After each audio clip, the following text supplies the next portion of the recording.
The nose bolt is located at the tip of the bridge and uses hydraulics to move and lock into position on the opposite lip, locking and connecting the top parts together and allowing traffic across the bridge.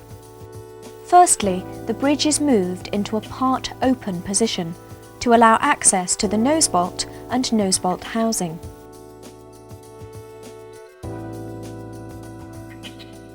Since this leaves a gap, it is the job of the LES joiner to fit into place a structure to protect the skilled craftsmen who will be working on the nose bolts. Once the safety barriers are in place, work can commence on the removal of the old nose bolts and their housing. This job is a particularly difficult one, as it involves working in cramped conditions.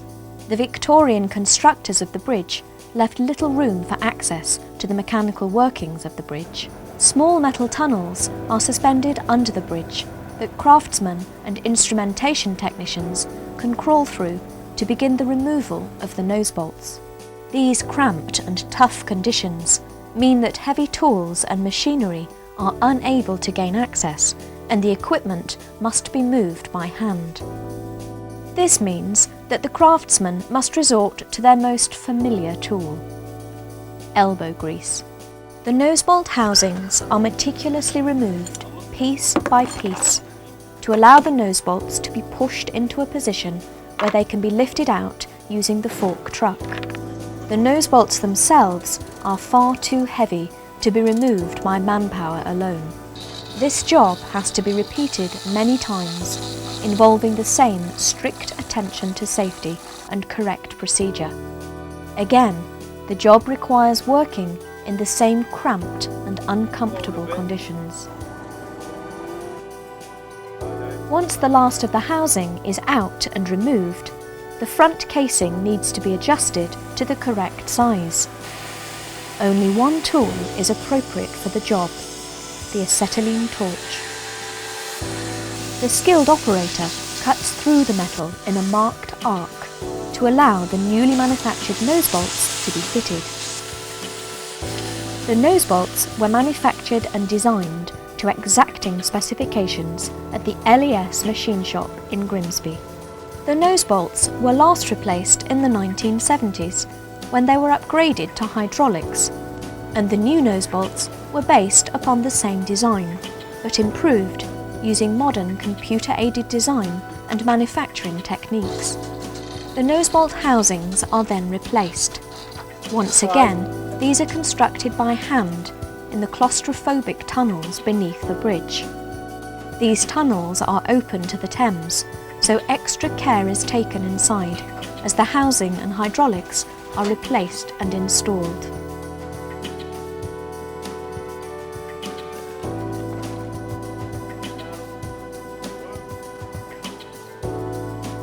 Once the housings and bearings used to position the nose bolt are installed, the heavy nose bolt is again lifted by the fork truck and is driven steadily towards the nose bolt housing, while a team inside adjusts the bearing to allow the nose bolt smooth access to its mounting.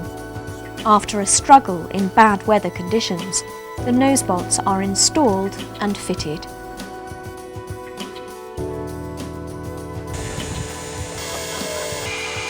The grease modules are fitted and the new nose bolts are in good, full working order.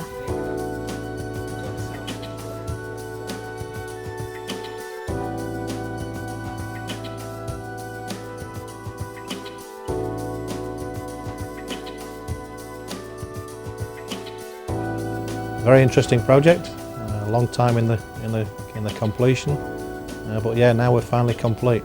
We've achieved what we set out to achieve. We're very happy with what we've achieved, and we've done it within budget. I've actually got some correspondence from the client thanking us for all our efforts, and without them efforts it wouldn't have been the success it ended up. It's nice to receive that sort of reward from the client, and the client to actually say so in writing, to actually put it down on paper that they appreciate all the hard work and effort that has been put in during the project. Problems along the way, yeah, a very interesting question.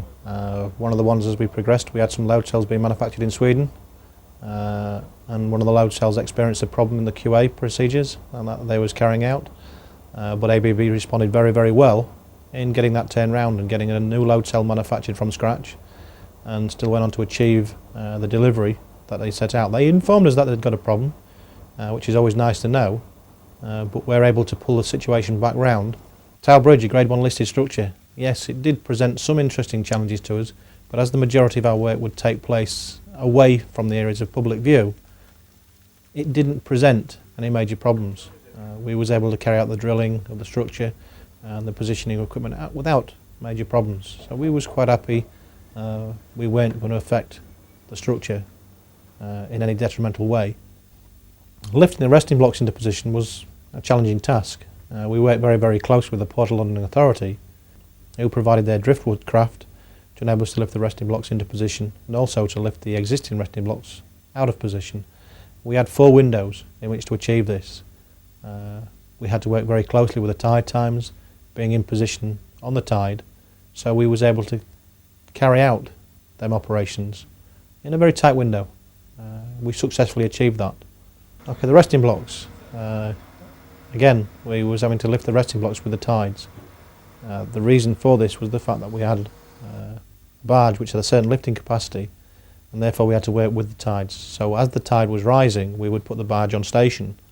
So we came to the point in the tide, the height of the tide, we would be able to carry out our lifting operations. That then gave us a 24-hour window of opportunity to do cleaning and preparation works ready to receive the new resting blocks. And again, working on the high tide, we was able to put the new resting blocks straight into position, successfully completing that work in, again, a very small window of opportunity. And as I'm sure you can appreciate, we was lifting a 3-ton resting block into position into a very confined space. The barge is obviously sat on the river, and the river is not static, it's not a mill pool, it is moving, so them opportunities have to be very carefully planned. The lifting operations was very carefully controlled to make sure that nobody was in harm's way when the lifting operations took place. Our planning for the project was very, very thorough. As I say, we used Microsoft Project to get all the details together, and we broke the project down into a lot of fine detail. This enabled us to closely scrutinise what we was going to do on site, and also enabled us, when we hit some problems, to move the programme, making sure we wasn't going to affect our end date. In doing the planning the way we did, it enabled us to look at all the activities we had to carry out, and I honestly believe that that planning was very, very worthwhile. Without that, we'd have lost our way in some of the areas of the project. On this project, we worked very closely with our client and other contractors, something we're used to doing because we appreciate in this day and age there's a lot of skills needed to achieve projects of this scale, and we work very closely, very openly with our client.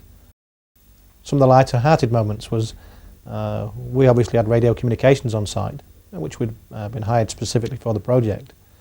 But on that occasion we used to get the taxi firms calling into us and giving us messages for collecting people from certain locations. But obviously we declined to send the van off site to pick them people up. Yeah, on this particular project we actually brought a scaffolding contractor down from Grimsby with us. The fact that we've worked with them on a number of projects before gave us the added benefit of knowing how they worked, and having worked with them before, we knew what we could ask them to do, and they would do it safely in a very, very confined space and also with a very, very tight window. So we brought a local scaffolding contractor down from Grimsby, and they worked very well with us. And as part of that, LES will look at an overall project, look at all that's needed to achieve the end result, calling on specialist subcontractors, whether it's radiography, whether it's scaffolding, whether it's painting services, but on occasions when need be, we are used to working with contractors from other parts of the country. On Tower Bridge we called on a contractor who's based in Dartford to carry out some inspection work for us. LES Engineering is very happy with the project. It was achieved on time, in budget, successfully, and the client is very happy with what they've received. The project's been successfully achieved by the hard work and endeavours of a lot of people, from myself, my colleagues in the design department, right the way down to the lads in the field, the craftsmen who carry out the installation work, to the people who've been doing the cleaning work, and all the preparation work that's been needed to successfully complete the project. Hard work by a lot of people has achieved the end result. Tower Bridge, whilst it's unique in what it is, a Grade 1 listed structure, all projects are challenges. From that point of view it's no different. whether you're working in the petrochemical industry or chemical industry or pharmaceutical industry. They've all got challenges. This one's slightly different because it's a Grade 1 listed structure. But LES works in a very, very wide arena, and we welcome them challenges from anywhere. In summary, Tower Bridge, a challenge, yes, but LES Engineering rises to a challenge. With the work on Tower Bridge complete, the site is cleared of personnel and equipment. Final test liftings of the bridge prove that everything is working perfectly. Once more, LES has proved that they are the company for the job.